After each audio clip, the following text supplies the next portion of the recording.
ಪ್ರತಿಭಟನಾ ಸಭೆಯಲ್ಲಿದ್ದ ಕಾಕ್ರೋಚ್ ಜನತಾ ಪಕ್ಷದ ಸಂಸ್ಥಾಪಕ ಅಭಿಜಿತ್ ದೀಪ್ಗೆ ಮೇಲೆ ದುಷ್ಕರ್ಮಿಗಳಿಂದ ಹಲ್ಲೆ.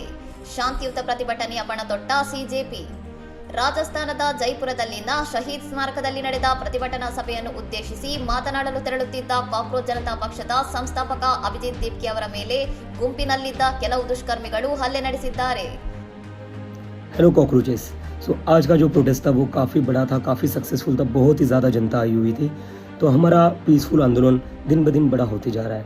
और अब मैं बात करना चाहता हूँ जो आज घटना हुई। तो देखिए ये सारी ना टैक्टिक्स है, सारे ना तरीके हैं हम लोगों को डराने के, धमकाने के और मुद्दे से भटकाने के। ಬೆಂಬಲಿಗರ ಹೆಗಲ ಮೇಲೆ ಸಾಗುತ್ತಿದ್ದಾಗ ದಾಳಿಕೋರರು ದೀಪ್ಗೆ ಅವರ ಸ್ಕಾರ್ಫ್ ಎಳೆದು ಹಲವು ಬಾರಿ ಕಪಾಳ ಮೋಕ್ಷ ಮಾಡಿ ಕೆಳಗೆ ತಳ್ಳಲು ಪ್ರಯತ್ನಿಸಿದ ವಿಡಿಯೋಗಳು ಸಾಮಾಜಿಕ ಜಾಲತಾಣಗಳಲ್ಲಿ ವೈರಲ್ ಆಗಿವೆ. ಘಟನೆಯನ್ನು ಖಂಡಿಸಿರುವ ಸಿಜೆಪಿ ವಕ್ತಾರರು ಸಮಾಜ ವಿರೋಧಿ ಶಕ್ತಿಗಳನ್ನು ತಡೆಯುವಲ್ಲಿ ಆಡಳಿತ ಮತ್ತು ಪೊಲೀಸ್ ಇಲಾಖೆ ಸಂಪೂರ್ಣ ವಿಫಲವಾಗಿದೆ ಎಂದು ಆರೋಪಿಸಿದ್ದಾರೆ. ಹಲ್ಲೆಗೊಳಗಾದ ನಂತರವೂ ಅಚಲರಾಗಿರುವ ದೀಪ್ಗೆ ಹೇಡಿಗಳು ಹಿಂಸಾಚಾರಕ್ಕೆ ಇಳಿಯುತ್ತಾರೆ, ನಾನು ಹಿಂಸಾಚಾರದಿಂದ ಪ್ರತಿಕ್ರಿಯಿಸುವುದಿಲ್ಲ, ನಮ್ಮ ಪ್ರತಿಭಟನೆ ಶಾಂತಿ ಮತ್ತು ಪ್ರೀತಿಯಿಂದಲೇ ಮುಂದುವರಿಯುತ್ತದೆ ಎಂದು ಸ್ಪಷ್ಟಪಡಿಸಿದ್ದಾರೆ.